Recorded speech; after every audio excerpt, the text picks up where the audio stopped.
Wow. Look at this. The percentage of people that are married and own a home by 30 years old in Canada. This is going to be an interesting video today. This is going to be a different video from what I normally talk about because it's going to be real estate related, but it's not really going to be real estate. And as you can see, as per this chart, in 1960, 58% of people were married and own a home by 30 years old. And today you're at 15%, which is a very large decline. I think that's like a 75% decline or something like that, right? Well, why is this? And I think the obvious answer that most people will give you is just housing's got too expensive, right? Look at the real disposable income to real home price index. You can see the US is, pretty decent. Things seem to be all right.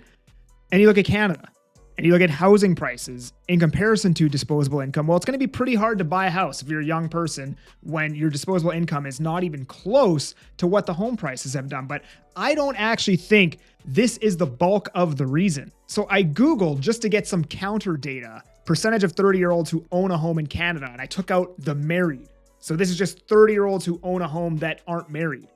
And 52% of people still own a home.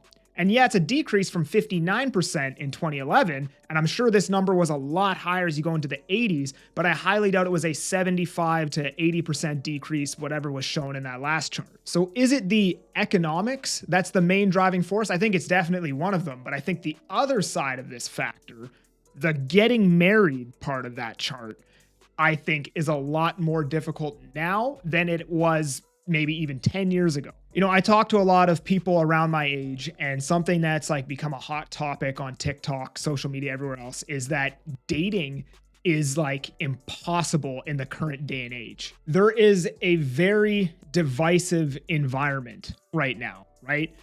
In Canada, nobody even cared about politics 10 years ago. I didn't give a shit about politics. Right now, you kind of have to care about it because it's so like popularized and like ingrained in society. It's like everybody has to have an opinion. If you don't have an opinion, then you're like an asshole to some degree, right?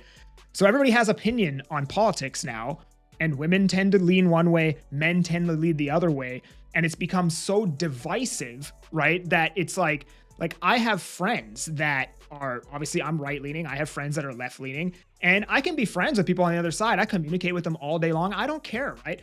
But I would imagine it would be very difficult to date somebody who has an opposing opinion to you on these topics, because otherwise it's just going to be arguments. It's just going to be the same argument day in, day out, over and over again. And I think that is a big reason why a lot of people are having trouble dating, is because there's so many things to have a very strong opinion about, and it's so hard to align on all of those opinions. I mean, you want to see a crazy chart. Again, this is a real estate channel, but this is the percentage of men under 30 that are virgins. It went from 8% in 2008, which is crazy, to now like over half of men in the US, I know this is the US, probably the same in Canada though, under 30 are virgins. I think this chart has a lot more to do with people under, or 30-year-olds being married and owning a home, that chart going down, than the actual financial side of that chart. And there's a whole bunch of reasons for this too. I think overall, just like, women's standards have probably risen due to social media, but I also think women's standards have risen too, because before you could make an average income and live a very good life. Now, if women want to have like, an enjoyable life, you go on vacation, you have a house, you have enough money to have kids, 2 cars, blah, blah, blah. You pretty much have to target like the top 1% of men, right? Like the top 1% income earners are the ones making enough money to afford that lifestyle for their family. So I think the no-go zone for women has probably grown a lot over the year as well. And dudes with social media and OnlyFans and like your whole page just being like naked chicks, pretty much your entire Instagram, are very unmotivated to go to the bar and have an actual conversation with a girl. A lot of people were talking about this chart here that I brought up, the married and own a home by 30 years old in Canada.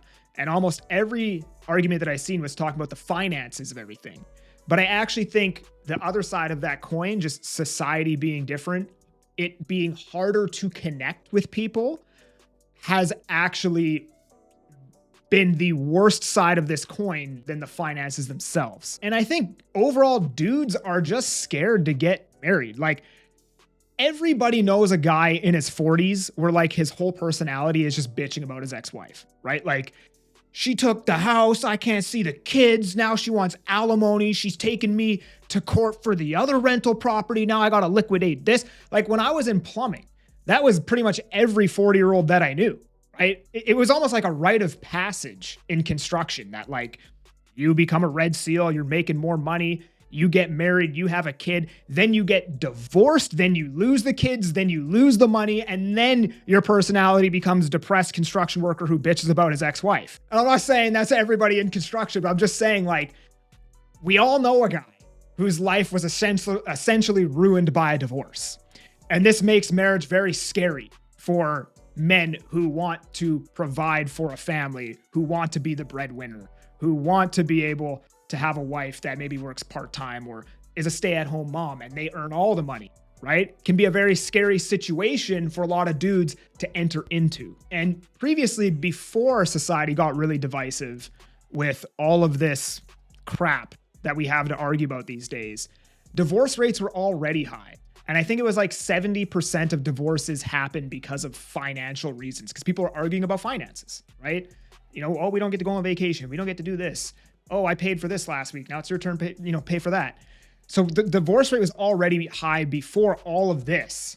And now the finances are worse. And we have all of this other crap to argue about, right? So imagine how hard it is to have a long-term marriage now today, even in comparison to just 10 years ago. And then obviously too, like if you're in a relationship, social media makes you feel like you have probably way more options than you might have had in the 80s, where you knew 5 people.